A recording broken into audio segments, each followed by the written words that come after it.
สวัสดีข้าพเจ้าคำกา English สกิดใจ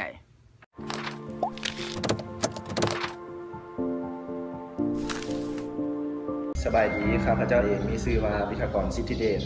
อายุ 17 ปี ปัจจุบันนี้เป็นครูสอนของศูนย์ภาษาอังกฤษจันทยา โดยอยากรู้ว่าตอนแรกๆนะไปเรียนภาษาอังกฤษรู้สึกจังไง ตอนแรกๆนี่เวลาไปเรียนภาษาอังกฤษเนาะตอนนั้นเริ่มเรียนอยู่ป .2 อายุก็ประมาณ 6-7 ปีเนาะคือถูกพ่อแม่จับไปเรียนแล้วก็บ่ฮู้เลยว่ารู้สึกแนวใด โอ้อยากรู้ว่าแบบเรียนมานี่ได้จักปีแล้ว เรียนมานี่นับแต่ป .2 เนาะมาฮอดปัจจุบันนี้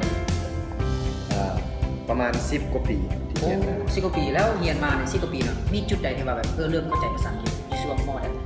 จุดที่เริ่มเข้าใจภาษาอังกฤษนี่ที่แบบไม่เริ่มเรียนจริงจังเลยก็คือตอนที่เรียนอยู่ประมาณม .5 มาหาม .6 ประมาณนี้2 ปี แล้วอยากรู้ว่าแม่นไผที่ว่าแบบ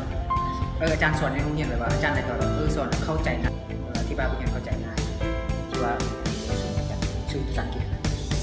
อยู่ในศูนย์ภาษาอังกฤษนี่ที่สามารถอธิบายได้เข้าใจแล้วก็ปลุกพลังให้ค่อยมีกระจิตกระใจเรียนหนังสือขึ้นมาเรียนภาษาอังกฤษขึ้นมาคือมีอยู่3อาจารย์อาจารย์ที่1ครูที่1เป็นอาจารย์กี้ครูที่2เป็นอาจารย์บุญเลิศครูที่3แล้วเป็นอาจารย์ปั้งที่สร้างให้ค่อยมีพลังในการเรียนแล้วก็ตั้งใจเรียนมาจนมาเป็นอาจารย์ได้ในทุกนี้ แล้วมีจุดใดที่ว่าเคยไปexperience ในชีวิตนะครับประสบการณ์ในชีวิตเป็นจุดใดแต่ว่าเฮ็ดให้เขาเข้าใจภาษาอังกฤษหรือว่าสามารถเว้าได้จนถึงปัจจุบันจุดใด ที่เห็นให้สามารถเว่าภาษาอังกฤษได้ก็คือการฝึกฝนเนาะเพราะว่าการลงทุนในตัวเองมองยังไงใช่ มันอยากรู้ว่าเป็นยังคนที่ว่าเรียนภาษาอังกฤษนี่5 ปีหรือว่าแม้กระทั่ง10 ปีแต่เป็นยังคือเว้าภาษาอังกฤษบ่ได้ย้อนการมันเกี่ยวกับเป็นการว่าฝึกภาษาอังกฤษเกี่ยวกับ การฝึกภาษาอังกฤษค่อนข้างเกี่ยวนะเพราะว่าตัวข้าพเจ้าเองนี่คือ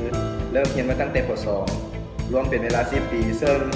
เป็นเวลาที่บ่รู้เรื่องอย่างเลยกับภาษาอังกฤษแต่เวลามาจริงจังอีหลีประมาณ 2-3 ปีเท่านั้นก็ได้แล้วภาษาอังกฤษนะ โอ้ซึ่งว่าการเวลามันก็บ่เกี่ยวมันขึ้นกับว่าเฮาตั้งใจสำใดกัน แม่นการเวลาหรือว่าอายุนี่จะบ่เกี่ยวข้องกับอหย่าง โดยสุดท้ายนี่อยากให้อาจารย์ให้แห้งบันดาลใจกับคนที่ว่ากำลังท้อถอยในภาษาอังกฤษเดี๋ยวนี้นี่ ก่อนอื่นเจ้าก็ต้องคิดก่อนว่าเอาเรียนภาษาอังกฤษนี่เอามีเป้าหมายบ่คันเรียนแบบบ่มีเป้าหมายคือบ่มีความหมายแล้วที่จะเรียนภาษาอังกฤษออกซะแต่คันเจ้ามีเป้าหมายว่าเจ้าอยากเฮ็ดเพื่อไผเพื่อลงทุนในตัวเองเพื่อสร้างอนาคตให้ตัวเองบ่หรือว่าเพื่อคนที่อยู่ข้างเฮาคนที่อยู่ข้างหลังเฮาก็คือพ่อและแม่แล้วจากนั้นเจ้าต้องถามตัวเองว่าเป็นอย่างค่อยจึงต้องอยากใช้ภาษาอังกฤษจึงต้องอยากเรียนภาษาอังกฤษถ้าเจ้าหาคำตอบนี้ได้เจ้านั่นแหละจะก้าวไปต่อได้สบายแบบจึงไม่ยากเท่าไหร่เจ้าก็สามารถสู้ได้